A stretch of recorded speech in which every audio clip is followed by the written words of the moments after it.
Hello. Hi, how are you? Hello. Good and you? Good I'm good, thank afternoon, you. everyone.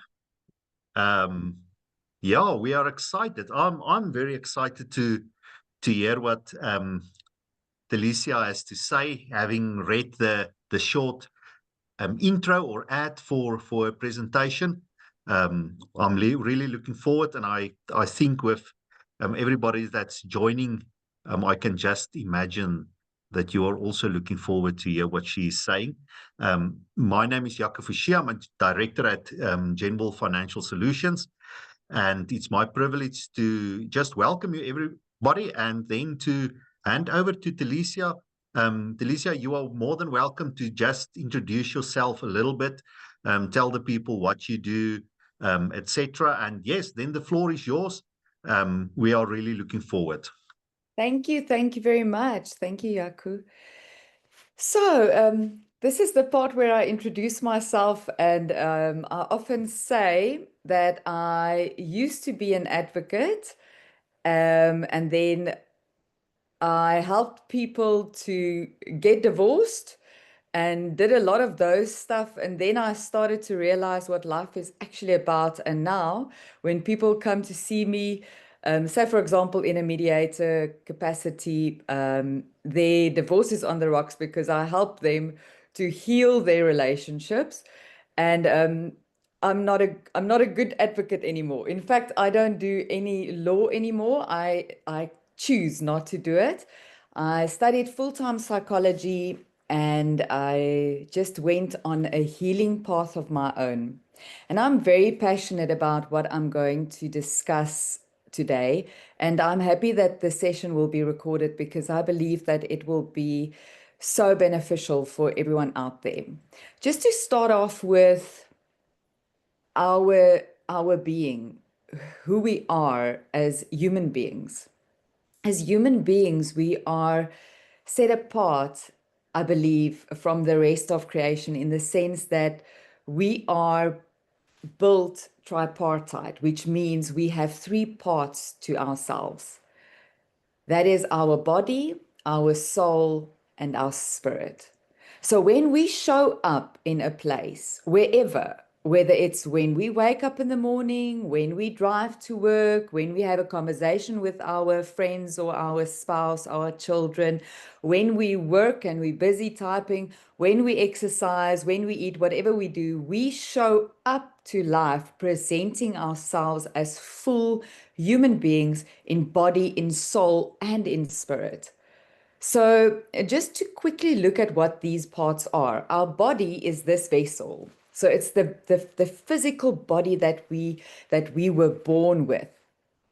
And it's so important to understand that this body that you carry around and that you show up with is the body that hosts the nervous system, which is all of the um, blood vessels, and it's all of the, it's so amazing, all of the cells, all of the organs is inside the body. Unless you've had a heart transplant, you still have the same heart that you had the moment you were actually conceived. The heart is the first part of the body in the womb that starts to become alive, that starts to beat. So you still have the same heart that you had when you were in the womb. It's quite fascinating for me to realize that this body, this nervous system, the blood, look, blood flows and we get new blood continuously. However, the blood vessels, they're still the same. And this is important for where we are going with the conversation in terms of you having this body, the inside of your body that is the same body that you are sitting with today, is the body that was with you in the womb. This is going to become so very important when we start looking at what has happened to you in your life from conception. Because there's a research that has shown that 7 hours after conception, we start to have a cell memory. Our body has memory. So Bessel van der, if you knows him and knows his work, he wrote the very famous book, The Body Keeps the Score, and he talks about the body that stores all of the things, that is almost the storehouse of the things that has happened to us in the past. Physical things, emotional things, spiritual things. Often when we look at the body, and especially from a Bessel van der Kolk point of view, he says that the body is the crime scene. It's almost like the scene of the crime, in the sense that if there was a lot of trauma, the body bears everything that happened in that crime scene. We'll get to that. So that's the body. Just as you are sitting there, wherever you are, and when you listen to this, I want you to become aware of your body and to become aware of the fact that this body has been with you since conception. It's amazing to think, and almost unfathomable, unthinkable, that this body, especially if we've now grown bigger and taller, and some of our men are, they're very strong, and kind of find it difficult to find yourself back as that first cell, that first meeting of the embryo and the seed where they connected, and that you started there. So that's the body, with all of it in the inside and outside. Then the second part of our being with which we show up is our soul. So our soul is our personality, the part that holds our personality. It is our will. It's what we do to a large degree. It's certain behavior and habits. It's our thinking. It's what we think. It's the thoughts we have. And just on this note, thoughts are real. They're real. They're protein molecules. Whenever you have a thought in your brain, there's a protein molecule that actually gets released. So the fact that thoughts are real does not necessarily mean that they are true. I really want us to make that distinction from the onset. And I believe in today's day and age, with all the information out there, I am just basically giving a how to say, not conclusion, in Afrikaans is it opsomming, just putting everything in a nutshell, because this is so second nature by now. We know, we're supposed to know as human beings. And if you don't, then there's a lot of work out there and there's a lot of information out there. Now it has become so basic knowledge that thoughts are real. They're protein molecules. They are substance that gets released in the brain. However, they're not all true. So I can have a thought that's real. The thought may be real. Maybe I had a thought that says, I'm so alone. It may be a real thought, it's there, but it's not the truth, because I'm not alone. I often have to switch off my phone to get away from everybody that wants a bit of me or a piece of me. So our thoughts are there, and we need to start challenging our thoughts and channeling our thoughts in the right direction. Because, and we're taking a deep dive from the onset, our thoughts create our lives. Whatever you think, you become.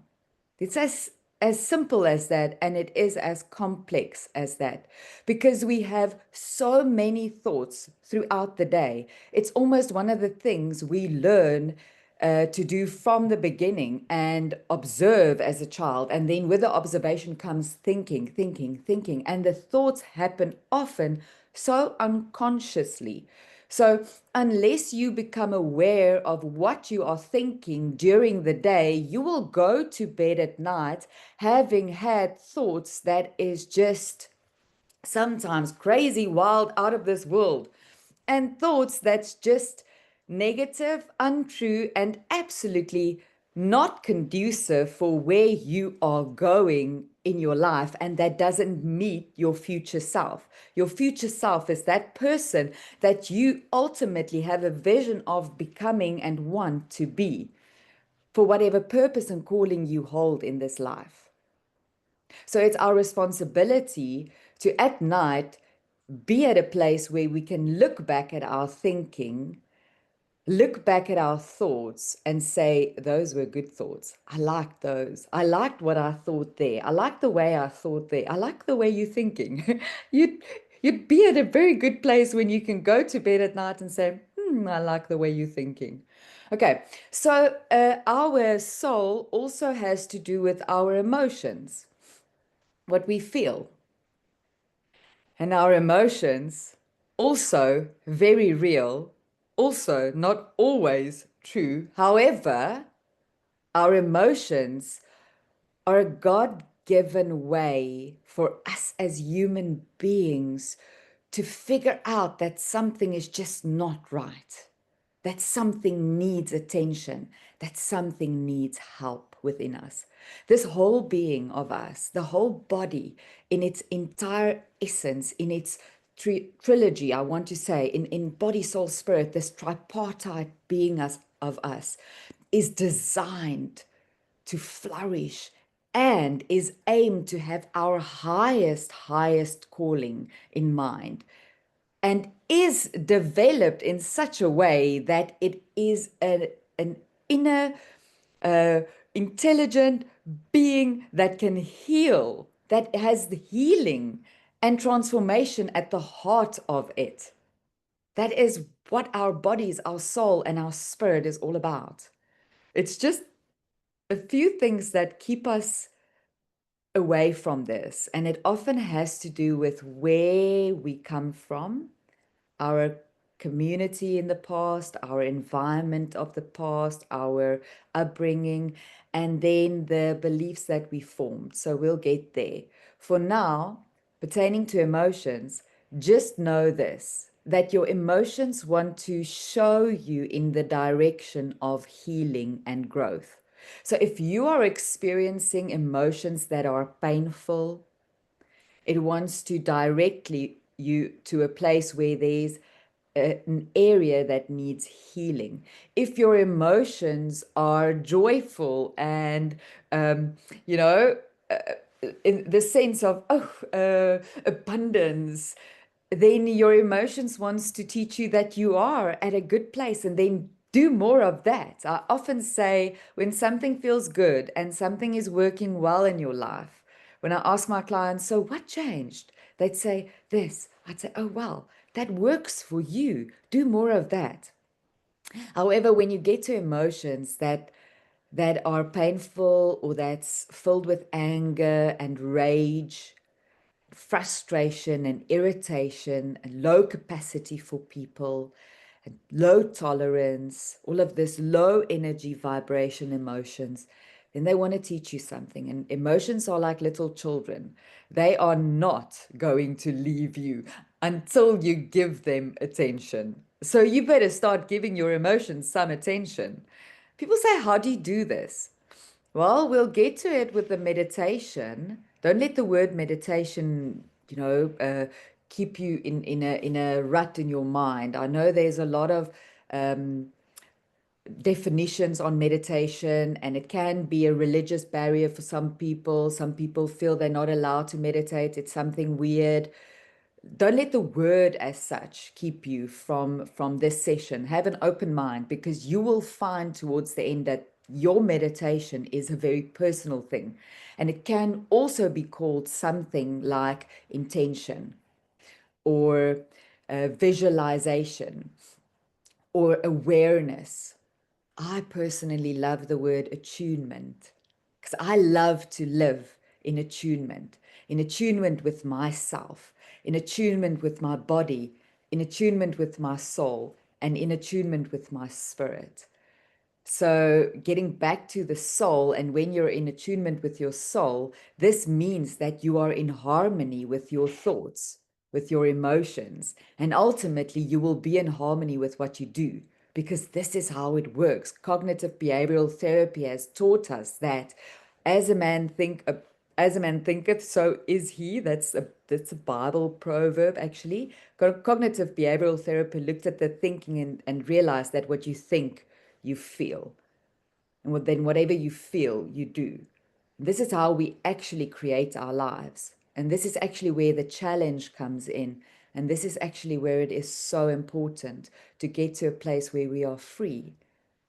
And for us to get to a place where we are free and healthy, we need to do some work in our body, in our soul, and in our spirit. So we'll get there to the work. And then our spirit.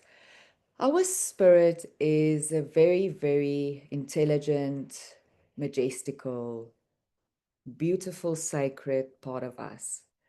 Some people will talk about the sixth sense. Some people will talk about the little voice. My mom, I'm Afrikaans, so my mom used to say, jou stemmetjie. Luister vir jou stemmetjie, daai sagte klein stemmetjie. That part of us, that intuition, that intuitive driving force, that part that warns us, don't go here, go here, that part that reminds you, get your keys, that part that actually has been, is, and was already, for me at least, that part that connects to God and has Holy Spirit living inside me, connecting to Holy Spirit inside me and God's spirit in the kingdom realm. So that is the spirit part. There's different parts for other people in terms of that. However, I believe that it is the same for every human being. And if you have ever seen a person that has passed away, that has immediately gone and gave his or her last breath, you will notice that a very big part of them, that life force, is gone. They're not there. They are not there. And that is not the body. And that's also not the soul. It's not the thoughts and the emotions and the behaviors. It's the spirit. It's that part of them that is not on earth anymore, or at least not in the body. So that is how we show up in life. We show up in our body, in our soul, and in our spirit. Can I ask, is there anybody that at this stage has a question? Maybe you'd like to put it in the chat. I'm not sure. Maybe there's somebody that disagrees. That's so welcome. I often tell my parents that they have to become aware with their kids. All emotions are allowed, not all behavior is allowed. So here we say all opinions are allowed. There's nothing in the chat yet, so let's go on. Now you'd maybe ask, Tilesia, now what do we do with this, Because attunement, oh yes, Louis, attunement. So what do we do with this knowledge, We know it now, and where to from here? Now the actual work starts. And again, I bring it back to there's no reason in today's day and age that's overloaded with information that we should be at a place where we are stuck. And if we do find ourselves at a place where we are stuck or unhealthy, either bodily unhealthy in our soul, in our thinking, or in our spirit unhealthy and unaligned, then we need to actually just go back a little bit and start a process of healing. In my own life, I've went through a lot of healing. I've went through a lot of physical, emotional, and spiritual trauma from a very young age.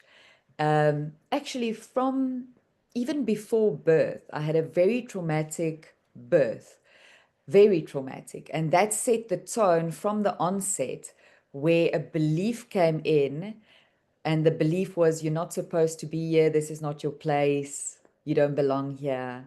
And then what you do in life is, because of that belief, that negative false belief that came in, and a door that was opened, you then, as a young girl, at least for me as a young girl, looked in my environment and found the evidence. Brene Brown says, if you want the evidence that you don't belong, you'll find it, something to that effect, And this often happens with all of us. I've noticed, and I've done this work for many years, that a predominant unlimited belief or unreal belief, false perception, whatever you want to call it, that most human beings has is that I'm not enough.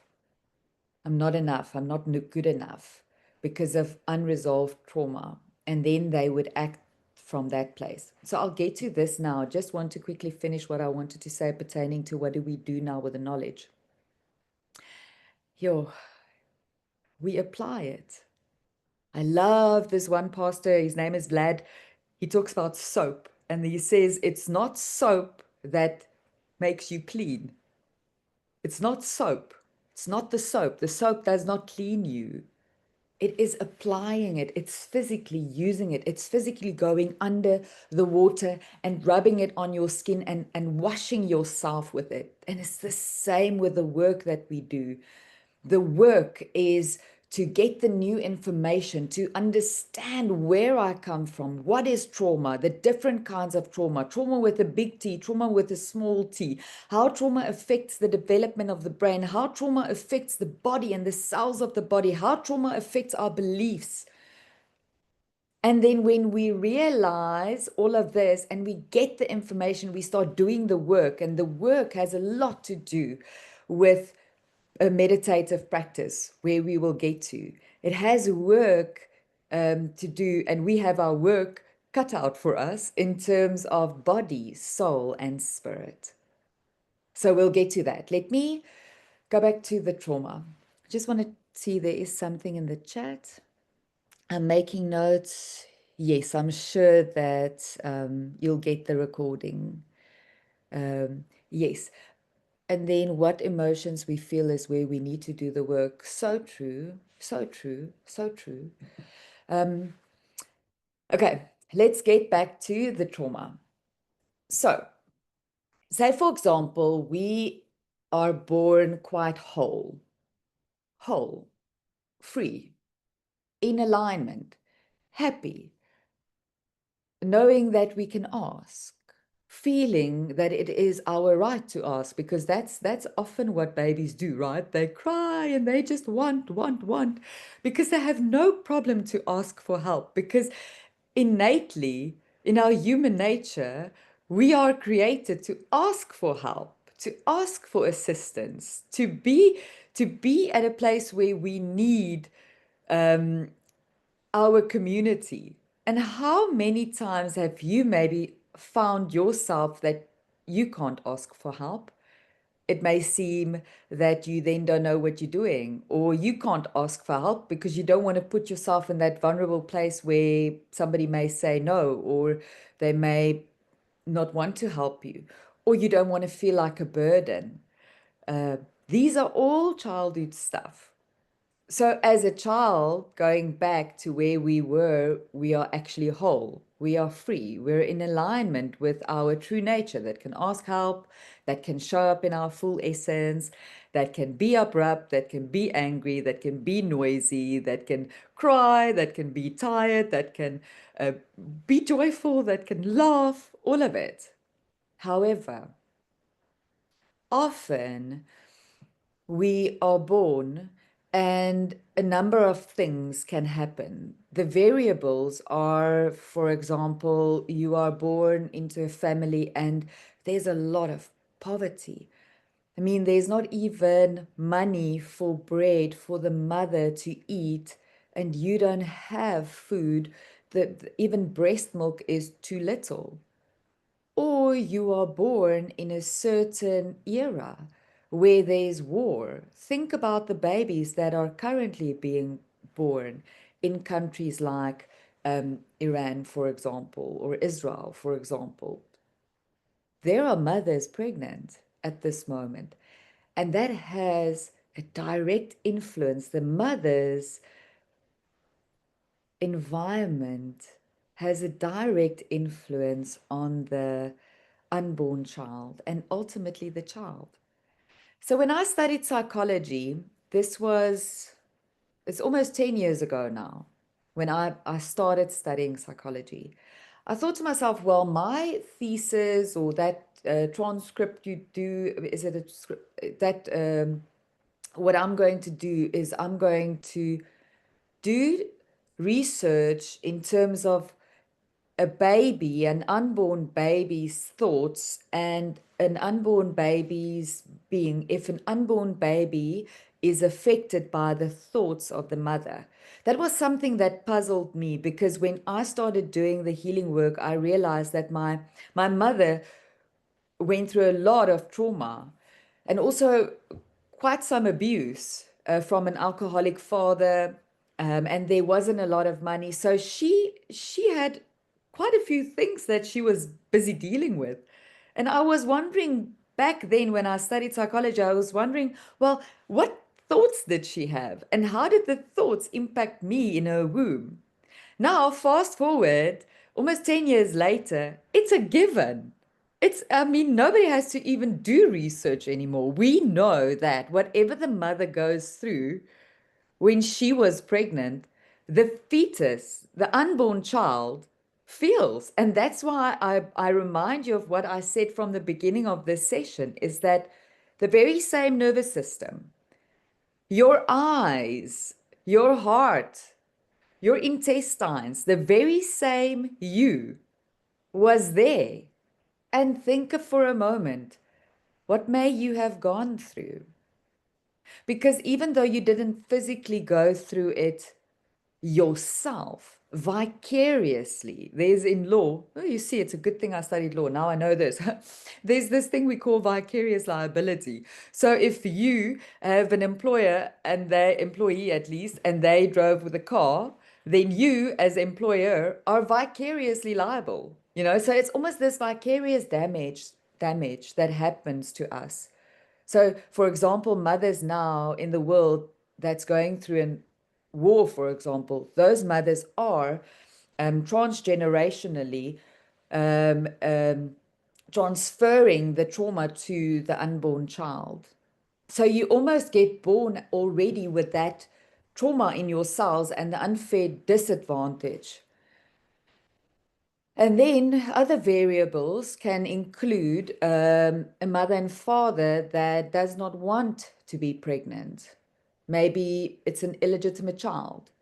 I can't believe we may even call it illegitimate. It's a child that was born out of wedlock. Can you imagine the rejection that already starts there in the womb? It's rejection that you carry with you. So then you get born, and then the rejection is already there. The lie is already there. There's something that has already taken from your freedom, that has already stopped a part of your free-flowing nature. And then and this was what we do as human beings, if you've been exposed to trauma already in the womb, then you look for that evidence, you find it. Your friend doesn't want to give you a piece of herb sandwich at school, but she gives the other girl, then you feel rejected. You see, they don't want me to be their friend. Somebody sends you a WhatsApp and they blue tick you. They read it, but they don't reply. You see, I'm rejected again. And then you start having these emotions, and then the emotions ultimately lead to behavior that's destructive, and then your soul is in a mess until we start doing the work. And we go back to that very first rejection.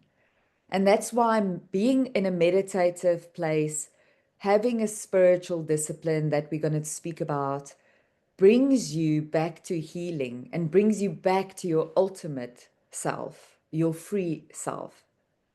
Other variables can include that mom and dad maybe are busy getting a divorce, or the one is an alcoholic, the other one is in survival mode. One of the things that babies often go through is a mother that has postnatal depression. So they will want the mom, but the mom just cannot show up for herself, let alone for the baby. You know, some babies get born and they are given to the grandparents, or they are given up for adoption. Some get born with very strict parents, so you know that they love you. Everything is provided for, and yet there's something is off. I know these are deep stuff. However, this is the human condition. We are made intricately, marvelously, mysteriously, and this is all part of the human condition. Don't for a moment think that as human beings, we are without suffering. We are devoid of pain. That's not true. That's why all emotions are acceptable.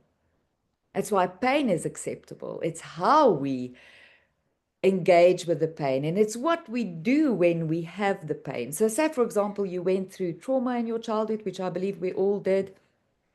Some can be trauma with a big T, in the sense that it's a poverty or a racism, or it is a father who abused you or a mother who abused you, an alcoholic parent, no money, survival mode, depression, mental health issues. Maybe you had a parent who is narcissistic, or you had a mother who has bipolar disorder. I know I don't like to say this person has that disorder, because Gabor Mate will tell you that that's a myth, that's not true. It's trauma, and every person in life is healable, because there's nothing wrong with us.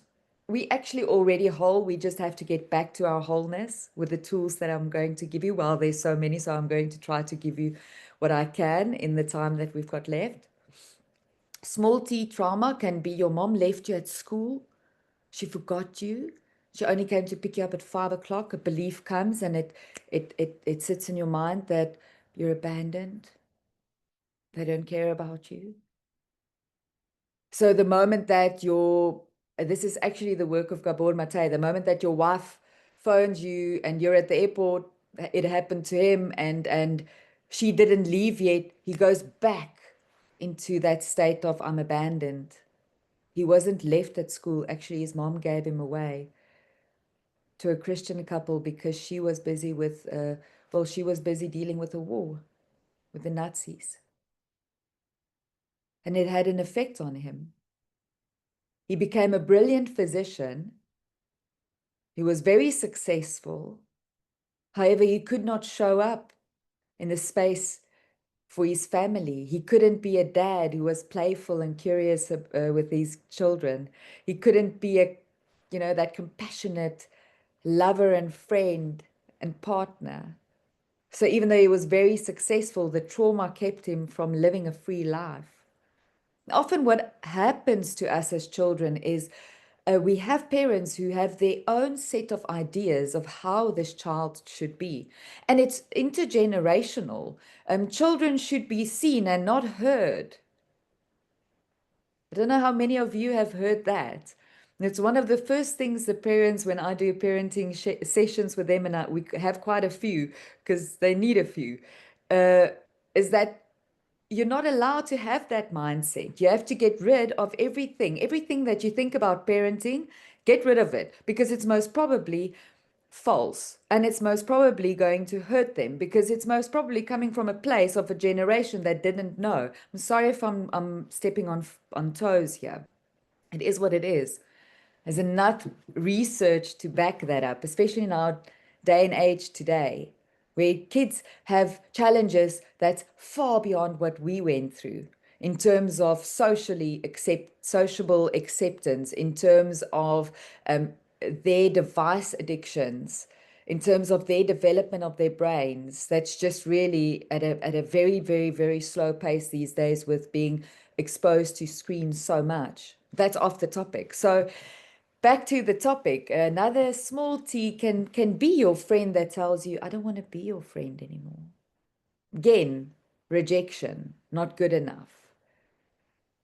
Or it can be that you were bullied, can be that you were mocked, that they made fun of you. I know in my own family, I was made fun of because I had very skinny legs. I still have very skinny legs. You know, nobody said, wow, you can be a model. You've got such beautiful legs like a model. No, they didn't go there. Maybe I would have been on some ramp now. Thank God I am exactly where I want to be. However, the lie of the legs that were so skinny led me to believe that I should rather not even walk. I was so scared they mock me about my skinny legs. Maybe they were saying things behind my back about it. And the belief got so big that I didn't do any sport, nothing. And I didn't believe that my body was beautiful. So all of this has an effect. The small t's, the big t's, trauma has an effect, and then it goes and it sits in our cells. And trauma has a direct effect on our behavior. So if we run to the fridge and we're not really even hungry and we just had that telephone call of our ex-wife or ex-husband, or we go to a glass of wine, I don't know how many of you, maybe after work, you're like, oh, I just want to have a gin, just want to de-stress. Trauma sits in our body, we don't get rid of it, and then we try to cope and we try to use external things to help us to feel better. So in that regard, there's a beautiful teaching of Dr. Ed Smith. He talks about solution-focused behavior. And we should get to a place where we can just really sit with the pain, sit with the emotion, ask the emotion, what do you want to teach me? There's a beautiful exercise I do where I use a little bit of the work of Brandon Bays of the journey, where she would ask, what is the emotion that you feel? And if you had to take the lid off, what do you feel underneath it? And what do you feel underneath it? For me, I ask Holy Spirit, say, this is what I feel. I went through a lot of pain. Last year, the year before that, a big loss. I was sad while I was blow drying my hair. I was sad about it. I said, Holy Spirit, this pain, it's so painful. I know you say all emotions are it's all emotions are acceptable. We can feel it. We have to then go and figure out what is still there, what's still necessary to heal, what lies underneath it. And healing often has a layer like an onion. Sometimes it happens miraculously and you're like, whoa, yes, this is the answer. Sometimes it takes time. For me, at least, with this one specific thing, it's taking time. And it's okay. Okay, so what work can we do pertaining to our body? Sorry, I just want to check the chat. Party wyn, ander hou van twakkies. If it's not either or. Then how do we sit with emotion? We sit with it. We realize, first of all, we realize that I'm busy using stuff, literally using stuff outside of myself to try and fill a void that is inside. And I'm trying to get away from the pain. I'm trying to avoid it. And it's really not a comfortable thing to sit with your pain. I know, because it's hurtful and it's painful. However, that is just the way it is. You have to feel to heal. And then you have to use your breath. Those of you who've had workshops with me where we do the breathing, we do breathing work for an hour long. Just invite Holy Spirit to come and breathe with you. There's lots of breath work out there. There's no reason we can't be healed. There's lots of resources out there. And then when notice self, feel to heal.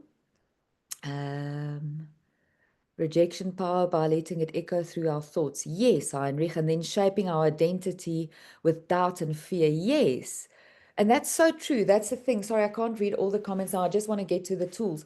And that's so important. Thank you for that comment, because that's what happens then. We have this belief, I'm not good enough. Then we look for the evidence, we find it, we enforce it, and then our thinking goes that way.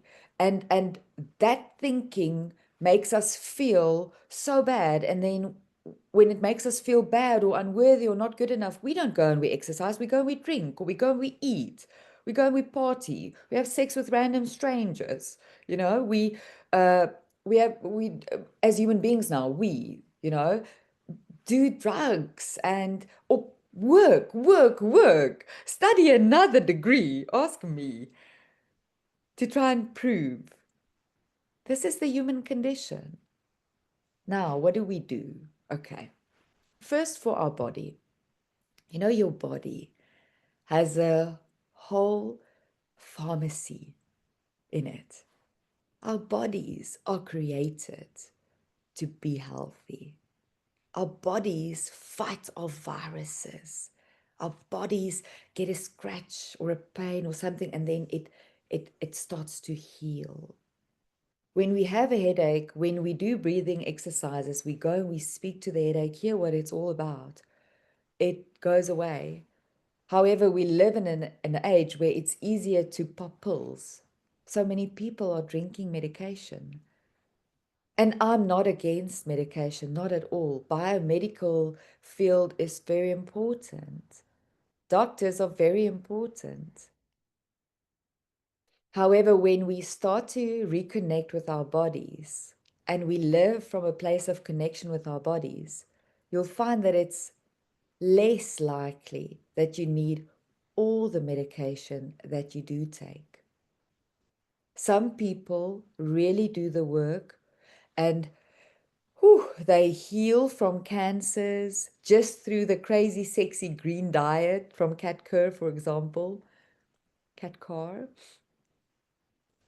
There's people that grow into deep prayer and heal. So there are alternatives to medication. One of the things with the body is our muscles, okay? Our muscles within them have a set, it's almost like an endocrine system. Endocrines are responsible for the hormones, okay? So the muscles in them has a pharmacy where whenever they are contracted, they release a protein. And the protein is often referred to as a hope molecule. It's so beautiful, hey? A hope molecule. And it's the hope molecule that actually has little antidepressant molecules that goes into the bloodstream all the way up to the brain. That's why you'll find that people who do exercises and often exercise are more healthy. They are more vibrant. They do look radiant as well because of the contraction of the muscles and the hope molecules that gets released and this natural antidepressant that just flows through their body. So I really want to encourage you, whenever you feel down, go and walk. Whenever you feel down, stand up and do something. Get yourself out there on a small trampoline or on a big hill or go climb something, a mountain, or run into the ocean or run around. It's the way we were created. I have coaching that I do at a high school as well. So it's about 2 times a week I go in there, and it's going to be holiday now for 3 weeks.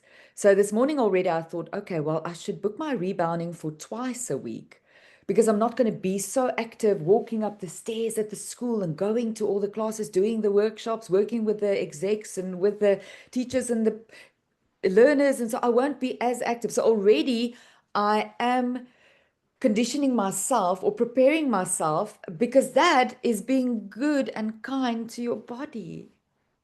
Because this body has to be with us for a long time. Okay, so that's the body and the hope molecules. Then, in terms of our soul, one of the big things is gratitude. If we have a mindset that's set in gratitude, we talk about an attitude of gratitude.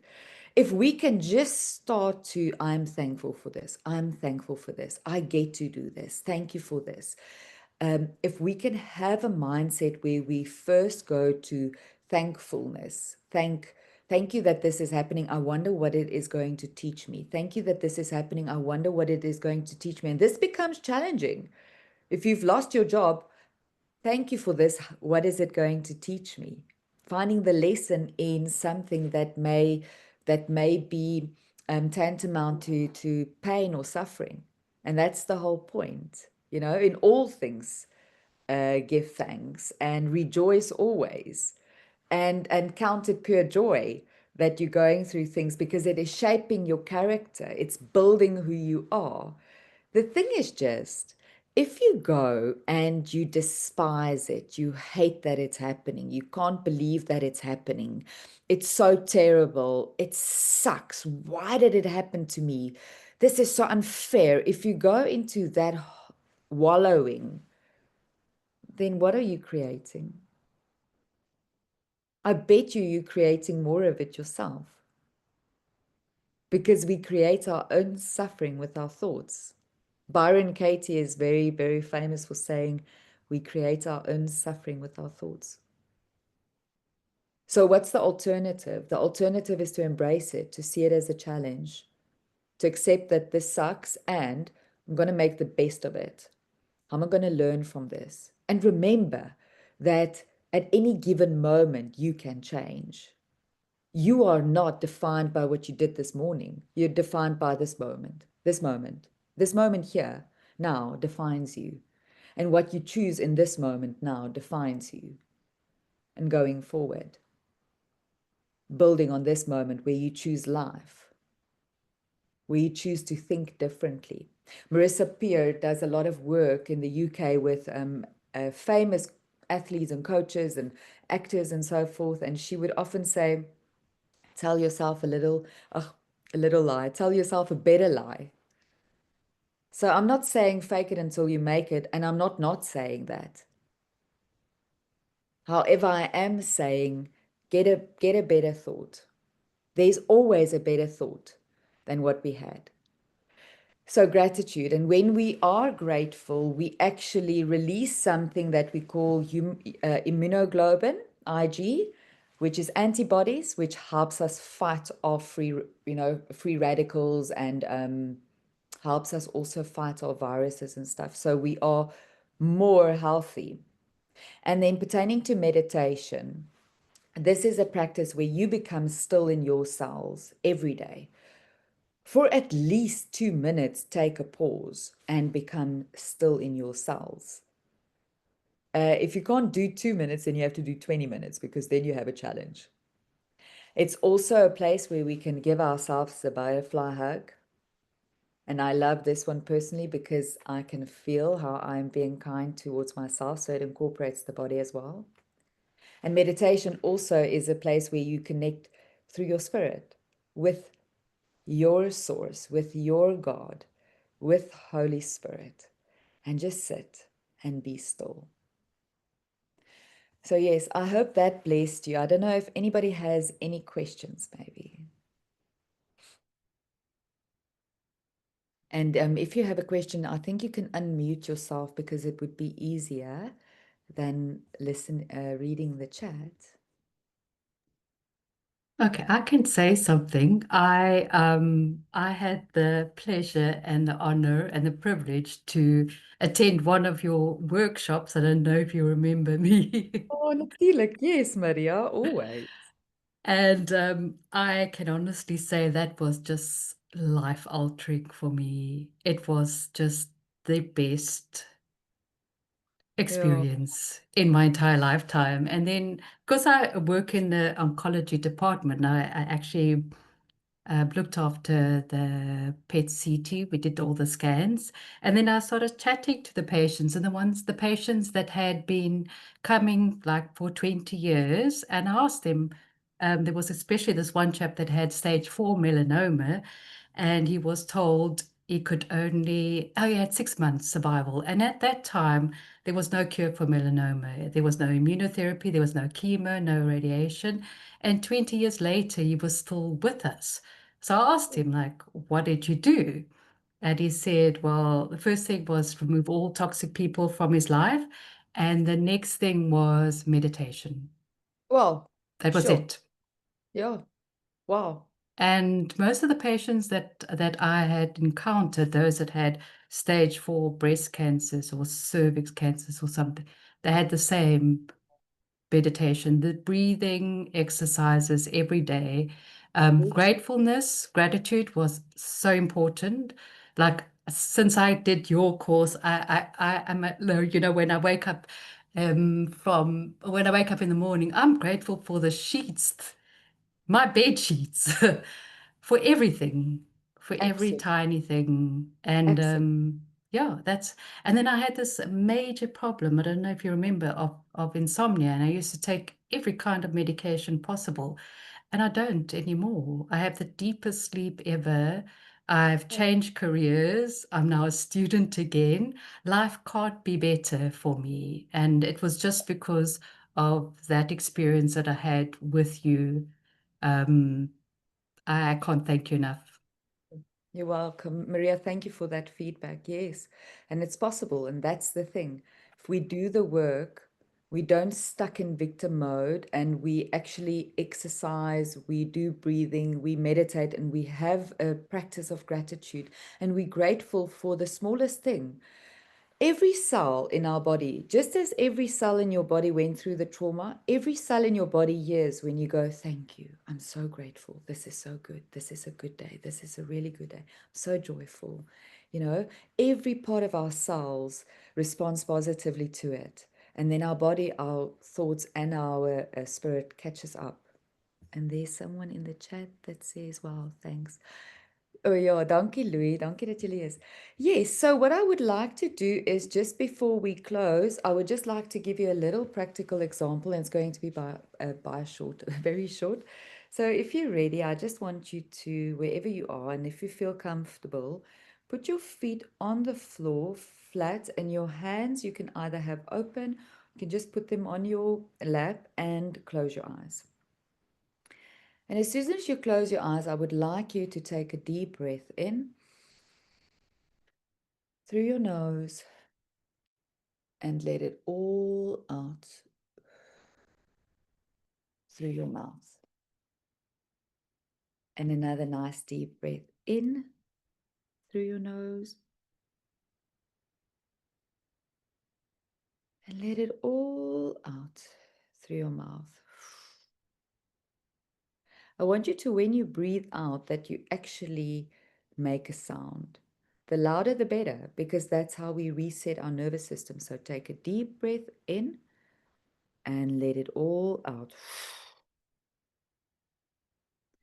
And when you breathe in, I want you to really breathe in and think about